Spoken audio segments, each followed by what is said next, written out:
This week, episode 326 on the Inner Circle. My man, if I had Michael Buffer right now, this is where I would use him. Ryan Stewman, the hardcore closer. Welcome, my friend. I have been introduced by Michael Buffer before. I'm just I saying. know, which is why I'm jealous. Like, Yeah, I really would hit like a let's get ready to rumble, but it might not do it any justice. yeah, it was pretty cool. I got it on video too, and I think I could use it. I should use that as video for my events, Good. Like that's one thing that is fortunate slash unfortunate. We'll call the first world problem. When you have a really cool life because you do the right thing and you treat people right, you get a lot of cool experiences like that. So many of them that sometimes we forget how awesome it was that I forgot that Michael Buffer even introduced me ever until you just said that. So got us a little off track there, but I just there's been some awesome moments of my life just because I'm a good dude. That's what's interesting, right? Like you talk about that. And I think from the good dude perspective, I want to flip it on its head for a minute. The vulnerability that you talk about, if folks don't know your story specifically, right? I know the entire backstory. I know the issues and the drama and the heartache and the headache you've gone through. But what's interesting is you always seem to use that for the reason that you are a light for the other folks that you stand up for. Well, a person can choose to become a victim and use excuses when the struggle shows up, or a person can bear the burden of responsibility for beating that struggle and overcoming it. And we get to choose every day. The struggle comes every day, and we get to choose whether we're going to make an excuse and be a victim to it, or whether we're going to take responsibility and figure out a way to get over it.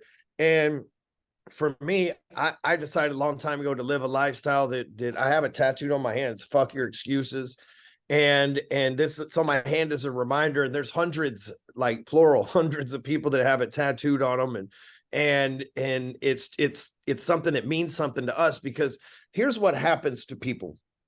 When someone makes an excuse for something, they're missing the responsibility. The other day, I'm talking to my son. He's in trouble at school, and he made an excuse that one of the other kids, started the distraction process, and he just joined in.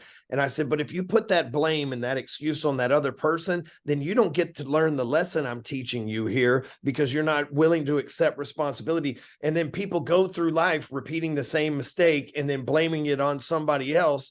In the dating world, the business world, their family, they make the same mistake and blame it on someone else, is because of the simple fact that they're repeating that same pattern and not learning from it, because they're giving the responsibility, aka the excuse they're making, to someone else, as opposed to taking the responsibility themselves, learning the lesson from it, pivoting, improving, whatever needs to be done from there. So people don't even realize how disadvantageous it is to them when they are making excuses for things, or then they don't take responsibility.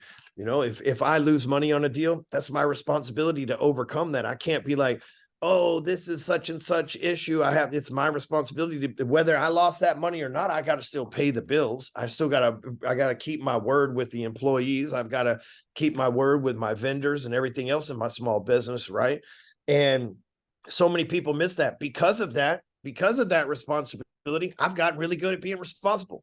I've gotten really good. I got an 850 credit score. I've got, excellent relationships with bankers. I got excellent relationships with my vendors. They're all happy to give me whatever I need, because I always pay on time when I say I'm going to pay. I've got excellent relationships with everything that I have, because I always have decided that whatever struggle is going to come my way, I'm going to keep my word in the first place. And when you're fighting for your integrity, it changes the game as a small business owner or a big business owner, doesn't matter. But when you're fighting to keep your integrity, it's easy to make an excuse and go, I'm sorry, this deal didn't work out, or sorry, I didn't meet your deadline, or sorry, it didn't meet your expectations, or whatever else. It's completely different when you're the opposite of that in business. It's like, hey, I went above and beyond for you. I showed up for you. I've done the right things for you. People become raving fans. But so many people, they refuse to do that, and they miss out on the benefits of that. That's why I've been in this industry for 13 years.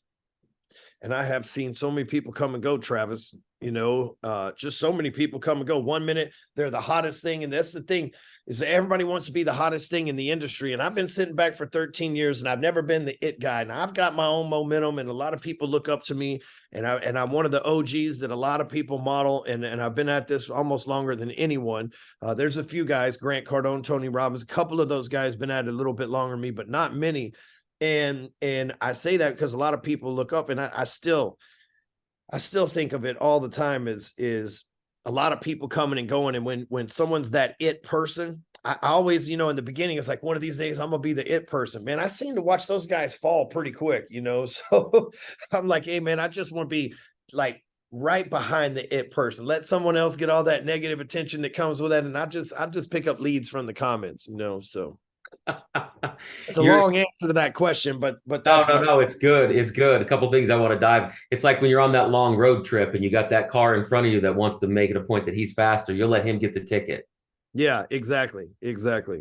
right? You have Exactly. been doing this a long time. It's impressive, and a lot of the things that I love to hear you say and that I take from you, like the daily rise above, which is just incredible, are the losses that come with life.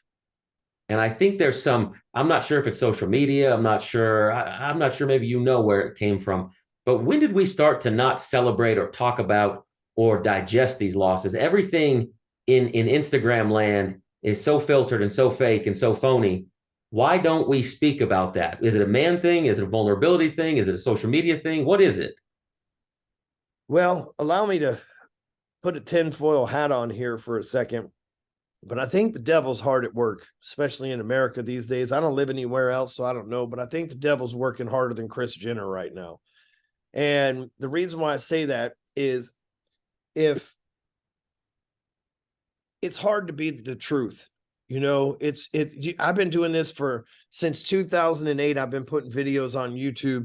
I just now had a video. I'm talking about religiously. I got like 3,000 videos on there. I just now had one hit 100,000 views in a week. I've had some over time get there, but I just now had one finally do that in a week. And I've been doing this shit damn near 20 years, right?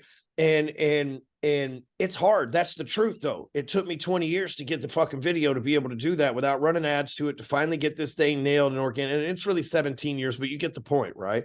The truth took me a long time. Now I could have went and bought a bunch of bots, and I could have faked the thing, and I could pretend like I'm awesome and maybe quote unquote fake it till I make it.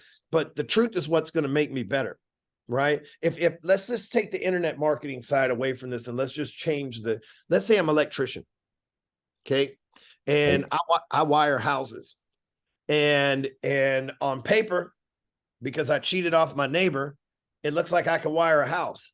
And now all of a sudden my neighbor that I was cheating off of in class and getting the good scores that got me the license, now all of a sudden something happens. He gets in a car accident or whatever, and I got to wire that house. And I don't have the knowledge to do it. Now I'm putting lives at risk, right? So many people, they want to skip the hard work, thinking that there's short-term gratification, but the power moves in the long term. The power moves like, hey, guess what? Now that I've got this one video, I finally got a template and a formula that I can follow, that I can duplicate. I got some data now. I got a lot of 1,000, 2,000 view videos. We hadn't had one take off like that. So now we got one I got some data.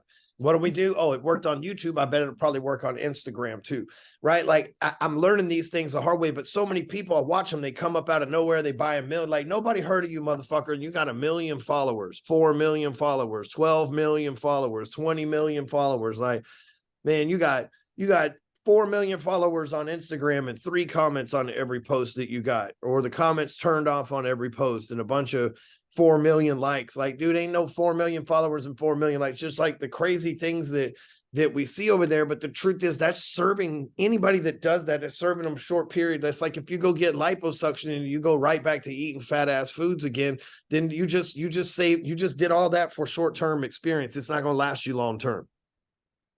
And so for me, I got, like I said, 13 years in doing this. I started full-time in 2010. I started on the internet in 2008, so 15 years, but I've been full-time doing this shit since 2010. And, times are changed, and AI's made things a lot smoother for people and quicker for people.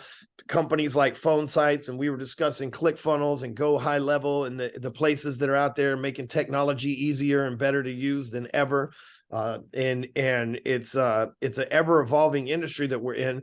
But here's the thing, is like, if you're a business owner, you're a small business owner right now, I'm saying the industry of being a small business owner, you should be using social media to build a brand.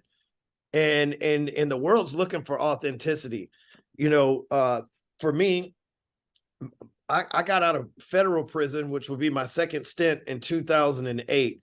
And I hid that. I was a banker and I hid that story for a long time. In 2010, Dodd-Frank took away my mortgage license. I couldn't be a banker anymore. And I got on the internet. And as soon as I embraced the reality of who I was, and I didn't have to come out and do all these crazy things and all this other stuff. But as soon as I embraced who I was and I stopped hiding, I started building a brand. Then I realized that I can build a personal brand and a brand for my business. So that way, at some point when I sell my business, the brand that's attached to the business is good, but I also still have my personal brand to be continued to build off of. So if I want to build another business in a different industry that doesn't jack up my non-compete or anything like that, I'm good. And so I started, and that's why it isn't Ryan Stewman's Inner Circle or something like that. We have Apex for our mastermind, so that if I do have to sell it, I move it on this way. And then I've still built my personal brand if I've got to go do something like build a plumbing company or a roofing company or whatever the case in the future. So, you know, for the guys out there that are authentic, that are doing amazing things, you own a small business trying to grow, you should be growing a brand. You know where private equity is going right now to look at people? They're looking at people online. They're looking up your company. They're seeing if you got a community, a social media presence, how many people follow you, how many people engage with you. They're looking at that on top of your ROI, your EBITDA, all the other P&Ls, all these other things that they're looking at. But having a brand or even a community, imagine if you're a real estate agent and you got a Facebook group with all of your buyers and sellers together. So anytime that you're about to list a home, you drop it in there first. Imagine you're a plumber and you've got a Facebook group that's like, hey, middle of the night emergencies, tag us in here. And you got a VA in the Philippines that's always watching it so that you can make 3 times the money to wake up at 2 a.m. and go unclog a toilet versus doing it at 2 p.m. Right? Like all these little things and communities that you can set up along the way to help you when you exit. Because here's what we're trying to do is entrepreneurs. We're trying to get to the next level. We always say that, hey, I want to go to the next level. I want to go to the next level. And what that really means, unless you have a clear definition of it, it just means I'm not happy where I'm at. I want more. I'm unhappy. I don't feel like I'm living to my full potential, whatever it is. So what they do, the entrepreneur does, is they have to identify what the levels are before they can say they want to go to the next level. So we entrepreneurs, we say, okay, level 1 is being an employee somewhere. You're just getting started. You got to learn from somewhere. And we can't all be 20-year-old kids with Lamborghinis that didn't ever have a job before. I don't know how the fuck that phenomenon became a reality. I guess YouTube or whatever. But most of us, like me, I worked at a car wash. I pulled wire as an electrician's helper. I mowed yards. I did, blue collar, hard ass work when I was a kid to learn a work ethic, so that when I finally got a shot to be in the office, I could apply that blue collar work ethic to that white collar money, And so to get off of level 1, you got to master sales and marketing.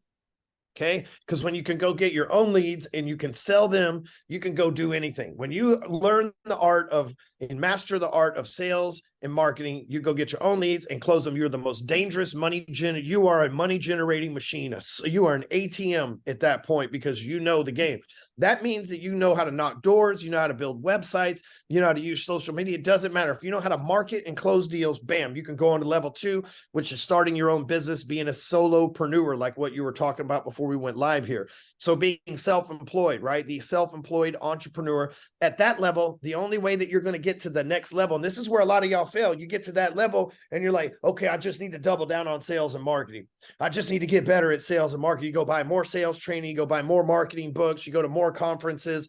But what happens is once you become a solopreneur, you can never not be a solopreneur without a team. You got to learn to hire and train people, right? You'll never not be a solo entrepreneur if you don't hire people. You can't your LLC may say that you're CEO, but really a CEO has people that they're leading in a company, a board of directors, a general manager, middle management, employees, things of that nature, that which by the way is the 3rd level. So you got sales and marketing gets you to the 2nd level. And then hiring and training gets you to the 3rd level, which is CEO. You're the chief energy officer, as John Gordon says, of the company. You're the person driving the bus. At that level, you got to master leadership and brand building. Somebody else is handling your sales and marketing at that point. Somebody else is doing the hiring and training at that point. You got to be the person that knows how to build a brand. And it is a person that can instill leadership, because you're not leading employees anymore. You're leading middle management and upper management and a board of directors. To get out of that is the exiter. right? That's the person that either sold their business, somebody else is running it, giving them residual payments or one lump sum, however that works out. And at that level, which is the top, that's what we're all trying to do. We're trying to build a business from scratch, sell it for hundreds of millions, if not hundreds of billions of dollars, enough to go buy the planet Pluto and move away from this bullshit we're having to deal with over here. But anyway, this is what we're trying to do, right? So when you exit, the way that you stay exited and you don't have to go back to work, you learn how to invest and you learn how taxes work. So those are the final skills, right? Along the way, it helps to learn a little bit of each one of them, but those are the 8 skills that you got to be able to scale through the 4 levels of business. What if I'm not that guy that can lead or that gal that can lead? Do I bring somebody on or do I learn those skills myself? So here's the mistake myself and a lot of small business owners make is we go find somebody that we think we can lead. So if I don't qualify myself as a leader, then I'm going to go find somebody that I think's easy to lead because I'm a weak leader, right? We'll call that a B player, right? Or a C player. And so I end up hiring these B or C players. And what happens is I think, okay, I can just coach them up or help them or whatever. Whereas really when we're hiring anybody, we want to hire somebody better than us so they can lead us anyway. For years, I hired media people, video people to follow me around and shoot YouTube videos and stuff like that. And I'm constantly giving the ideas. I'm constantly have to come up with the shit and the content and everything else. And they're just shooting it, man. And at some point I run out of ideas, man. I've been doing this for 15 fucking years. I can only come up with so many ideas. Now, the people that are on the team that I've hired have been here for a while. They come up and they sit ideas in front of me. Hey, these are the 10 options we got this week. Pick which ones you want to do and what days you want to do them on and which ones you think are stupid. And then sometimes they'll argue with me about it. It's not stupid. Just fucking do it, old man. Right? Like however it works. And so, but that's what I'm looking for. I'm looking for someone who I don't want to be a better salesperson than my guys. I want the guys in there, salespeople, they're leading the way, doing their own thing. I want them to be a better salesperson than me. You know, Drewby sold more than I have for this company. Guys sold 12 or $13 million worth of sales. Zach sold almost $10 million worth of sales for our company over here. Taylor's got $1.5 million. Blake's got $2 million in sales. So these are guys that played in the NFL, went to college, like all these great things. That's what I'm trying to hire, somebody better than me. Well, if I'm the best dude in the game, if I'm the CEO and I'm the best at every job there, then I'm going to be the dude that always has to go do every job there. If you're better than me, then I can play the, I don't know, you got it under control. Cool. The numbers look good game, right? Yes. And did you learn that over time? I find that there's an ego component sometimes with this. 100%. Okay. And I did learn that because of my ego. I thought, oh, my deal was like, I'll take a blank slate and coach them up. And I did that, but I can only coach them. Now I'm busy as shit. I can only coach them so far. But I read this book by a guy named Dan Martell. It's called Buy Back Your Time. Great book. One of my all-time favorite business books. And he talks about, you know, how to hire people and the purpose that you're hiring them for. And he's like, why would you hire somebody? Why would you spend money on someone who's not better than you? If you can do it better, why would you pay somebody to not do it better than you? That makes zero sense. You might as well continue doing it. Go pay somebody that does it better than you. I got a social media manager here. The guy does it better than me. He engages with everything. I've got a lady that's doing our PR stuff over here. She does it better than me. She writes these really nice quotes and articles for Forbes that go published under my name, right? Like I'm hiring people that can sound like me, talk like me, figure out what we need to do over here, but they're better than me at it so that I can be the best at what I do. I love that. I love that. I want to go back to one of your comments that you made. Is interesting. Yeah, Eric Thomas, who I know you have a relationship with, he had, I take my boy to school every morning with his friends, and we listen to different things. We listen to some of your stuff, some of the ET stuff, some motivational 15 minutes to try before they get the garbage that they're going to get in middle school, right? And to a point that you had made earlier about the honesty, you can't outbeat the lies. He said, if I was talking about sex, money, and drugs, I'd have 40 million followers, but I only have 4. Yep. I feel the same way. You know, I've got a message from Andy Frisella, a text message he sent me the other day. We've been buddies for, I don't know, 3, 4, 5 years now. And he sent me a message and we were discussing politics. And he's like, you know, I'm trying to change the world over here. He goes, I have a car collection, a house, a lifestyle that's 1 million times better than Andrew Tate. And I know that to be true. I've seen it. Yep. And he's like, but I'm not flexing and putting all that shit out there to get attention. He's like, bro, I could have 1 billion followers at this point if I showed people what my life's like, but I'm really trying to help people get their stuff together. But that's not sexy. It's the same for me. I just tell my guys, like, I hadn't really taken pictures of my cars and stuff in a while, and the private jets. We're still doing all that shit. I just haven't been trying to rub it in people's face. But that's what people are looking for, right? They want that sexy thing. And I'm like, listen, this is what we got to do. We're going to have to lure them in with the sexy shit. And then we're going to have to baptize them to get their shit together and do things the right way. It's like, come on in here. We got Lamborghinis. And as soon as they get in, we got to go, not so fast, motherfucker. We got 15 steps between you before you're going to be the person that deserves this Lamborghini. First, let's get your business booming. Second, let's buy you a primary residence. Third, how can we buy you a building to operate your business out of in the first place? So on and so forth, until we've spent all the money on all the things, the charities, the buying your mama a house and everything else, then we'll help you buy a Lamborghini. The 15 steps if you're lucky, right? Yeah, exactly. Man. 15 years, 1 step a year. Well, I mean, you know the game. You're an overnight success about 20 years later, right? Yeah. I started my first year that I almost made $1 million was in 2005. And I've got it, lost it several times over the years due to divorce, incarceration. If I've proven anything in life, I've proven that you can fucking come back 4 times in a row from anything. So I love it. You made a comment earlier I want to dive into. You said you think the devil is hard at work in America, and I would agree with you 1,000,000%. It's one of the reasons I'm taking my family to a better place and trying to give them that life, surround them with the best things possible. If I were to tell you 10 years ago, hey, Ryan, you're going to be a man of God, you're going to be a man of faith, you're going to be holding sermons in the church, what was your reaction at that point? Is that something that was believable? Well, I started going to the same church I go to today. I started there in 2003 or 4. Okay. That's with Keith?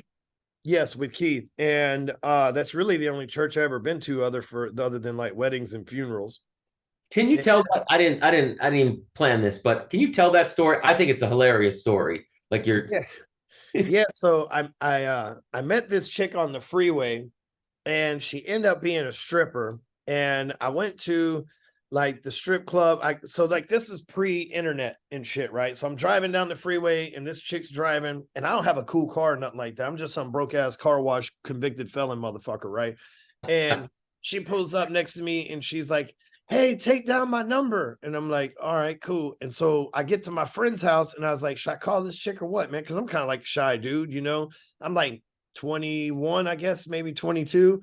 And so anyway, she goes, yeah, come see me tonight at the club. So I guess she was just marketing. I don't know. But anyway, so I go to the strip club, and we end up spending the night together at her apartment. And the next morning is like Sunday, and she's like, we got to go to church. My friends been telling me about this church, and I'm like, man, we did shit God ain't gonna forgive us for last night. You know what I'm saying? But like, whatever. And so I'm like, but it was fun. So maybe I can get some more of it. So I'm gonna go to church with this chick today. So I went to church, and it was this guy named Keith Craft preaching. And I've heard this story so many times. Like, I didn't want to go to church, and it was this guy, Keith Craft, but he really is like just a transformative speaker and preacher, and like really, like, I believe, like a prophet of God in one form or another. And not to get weird on everybody, but I love it. I've been riding with that dude since then. There's been times when me and God were in a separation period because I had to go through my own stuff, or I was mad or untrusting or whatever the case may be. I'm a human being, there's parts where I was like, man, there's no way, like I'll never forget when I went to prison. I'm a millionaire. I'm married. I got a job. I'm going to church. I'm tithing for the first time in my life. And then I got to go to prison. Man, what the fuck are you doing? You know what I mean? Like, I was doing better when I was out there selling drugs and doing all this other shit. How the hell when I get my life together, this is what I have to deal with, And then when I lost my license in 2010, it's like, really, I get out, I go to church, now I'm getting divorced, and I do all these, like, it was just like, there were times when I stepped away, and I realized, because here was my thought process behind that. I went to 2 types of prison, state and federal. In the state, I didn't know anything about religion. In the state penitentiary, everybody goes to church. Everybody. Why? Because there's parole. And they're all praying for parole. And so it seemed very hypocritical to me. In the federal system, there is no parole. Nobody goes to church. Zero, right? Like maybe the none of the Christian people go to church. If there's a few people, if any, that show up for it, right? Because there's no hope there. And so I didn't ever want to be in front of God as like somebody that was just praying for parole, and then get out and go back to being a murderer or whatever, like I had seen so many times. So, but stripper brought me to church the next morning and was like, "You need Jesus," and she was right. I did. And, there's two things that lady did for me. She brought me to that church and she convinced me to quit working at the car wash and take a job as a mortgage officer. If I wouldn't have made those two moves right there, because so sometimes when someone breaks our heart, divorces us, hurts us, breaks up with us, cheats on us, whatever the case may happen, we're like, I hate that person forever. But I don't hate this chick, man, because she made me do two things: quit my job and go into mortgages, which showed me what was possible. And she got me to go to church, even though she wasn't a church girl whatsoever. It was like, God put that woman in my life for a reason to make these two things that led to the trajectory to where I'm at today. That's the good stuff right there. I love that. When you take all of the experience that you have over the last 20 years, you've had it, you've lost, you've had it, you've lost it. Talk to the folks about money. We often were raised in a society where money doesn't grow on trees. You hear all these monikers, it's inappropriate to ask so-and-so how much they make or how much this costs. So it's hard to get like actual financial literacy or financial advice when it's not for someone else's gain, right? It's easy to go to the Charles Schwab guy or the B of A guy because they're going to put it in their bonds, their stocks. They're going to make money off it every year. You've been in a lot of deals, a boatload of deals, land deals, real estate deals, car deals, watch deals. You've been in a lot of deals. Talk to the folks. How do you vet the deals? Number one. And then number two, when you lose, for everybody listening, I know it's a surprise, not everything wins. When you lose, how do you deal with the loss? How do you vet the deal? How do you deal with the loss? Well, I never bet more than I'm willing to lose. And I try to keep it to where I never bet more than a month's salary. It may not sound like a lot to some of you. It's a lot for me. That's a lot of money because I'm independently doing pretty good financially. So it's usually multiple six figures that I invest on a monthly basis. Some deals hit, some deals don't. But for the deals that hit, they should make up for the deals that don't. It's rare that, and it's happened maybe one time in my career that something goes to zero. Now I've had a lot of things where I've invested in somebody's project and, we put $100,000 in it. We were expecting $150,000 back in 2 years. And then we end up getting $75,000 back when it was all said and done because they fucked up and we just needed out of the deal or whatever, right? Like usually your stuff's not going to go to zero. So here's what I learned from a guy named Keith Cunningham, right? Is this how you look at investments? You look at it as like, what's the upside? What's the downside? And can I live with the downside? Very simple. And that's Keith's a good old Texan. So he's just like a very simple-minded guy like myself. And I'm like, man, that's a very make sense deal. But, if you're going to invest in something, here's what I would say. Just keep buying real estate. And every year somebody tells you, oh, the real estate market's going to flip. And sometimes it does. But I ain't ever bought a house that I owned for a long period of time that was worth less. If let's say you're a plumber, and you're really good at plumbing and you're having a hard time scaling, okay? And you're like investing in real estate on the side. Stop investing in real estate and go buy another plumbing company. There's your scale, right? Like think of ways to invest in yourself to where you can manage it. Like I run all my own investment properties. We have a $20+ million portfolio of real estate. We run all the shit ourselves.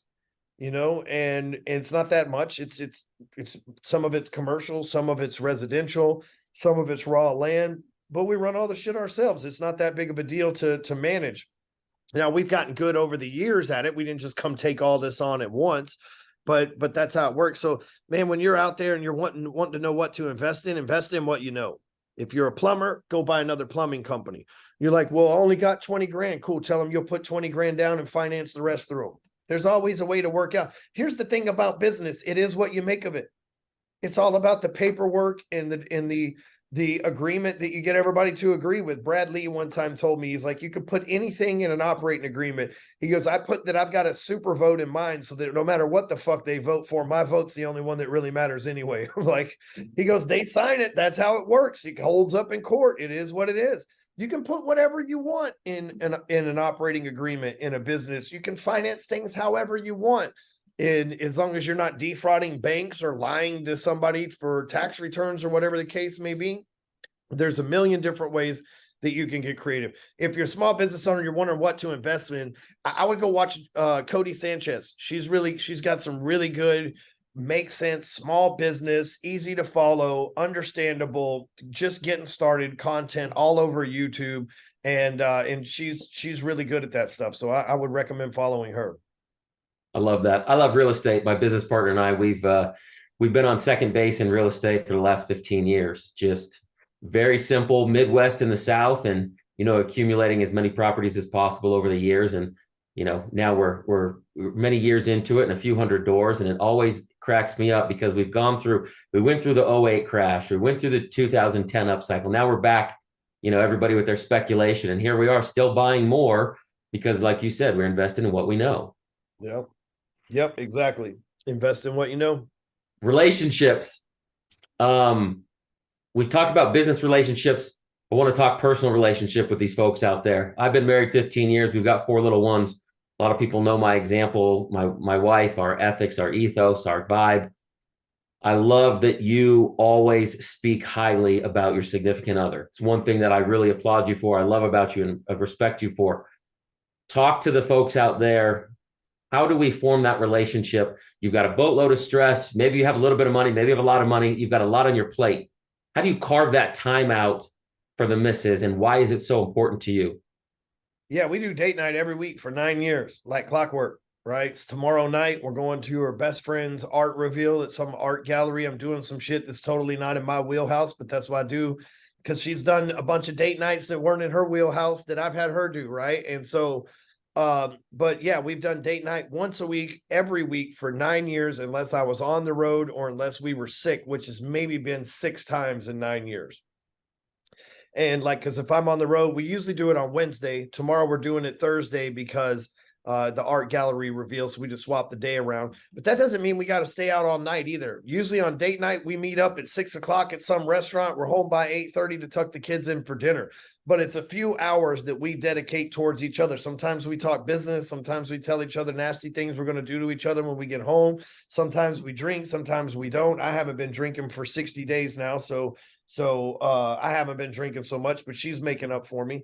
And just kidding. But we just get to enjoy each other's company. And sometimes there's been plenty of times we just went for a drive and hit a couple of bar hop, like I'll grab some cookies and she'll drink some wine, or I'll have an after hours drink. Same type of stuff, and it doesn't have to be anything fancy. It's just us showing appreciation and dedication towards each other. There's been plenty of times where she's yelling at me or I'm yelling at her because we're unhappy with each other's actions in that moment. And it's like, I don't give a shit. Get your person, get in the truck. It's date night, right? It's like, that's how we've always rolled. And it's an understanding. But see, before my wife and I got married, we signed a prenup, but it wasn't just about money. That was a part of it, but it was also about we're gonna remain in shape. We're gonna stay in physical shape. We agree to never stop working out, to always eat healthy. We agree to date night once a week. We agree to raise these kids according to the principles that we've laid out. Like, we have all this stuff because so many people think a prenup's about money, but I want us to get into an operating agreement in marriage. And guess what? We got 9 years together, 4 kids. And she's my best friend. I talk highly of her because she's a high value person. She's an amazing person that does that. Does she piss me off? Yes, more than anybody on this planet, and more often than anybody on this planet. And I'm sure I do the same thing to hers because I'm around her more than damn near anybody on this planet. And I don't get away with my tricks with her, right? I might be able to convince you of some shit. Your wife knows, your husband knows. Right. They always have this saying, they seen your butthole. They know your deepest, darkest, ugliest spot, man. They know. And so that's why they frustrate. So many people get frustrated with marriage. Is like, well, she said I'm a loser. That's because you lost 10 times in a row, bro. When are you going to come to that realization that she's not being mean to you. She's just being honest with you. You're being mean to yourself and to her by being a loser. That's it. I love it. Yeah. I love it, man. For folks that are on that 8 steps in some capacity, I know you've got Apex. I know you have a couple other things. Walk the folks through where they might fit into some of the opportunities that you have business wise. Yeah, our Apex machine is it's as good as it gets. I've been running the mastermind program since 2010. We've got over 3,000 members, and we have an academy, a true full-on academy with hundreds of trainings. And what we do is when someone joins our stuff, we find out what you're looking for, what level. I told you the levels. We find out what level you're on and find out what you're looking to accomplish. And then we tailor make a curriculum and an accountability check-in structure for each and every one of our members. So maybe you're already good at sales and marketing. You suck at that hiring and training part. We put together the hiring and training curriculum, because here's my goal is to help people be the greatest version of themselves. And in order to do that takes money. You got to eat healthy. That takes money.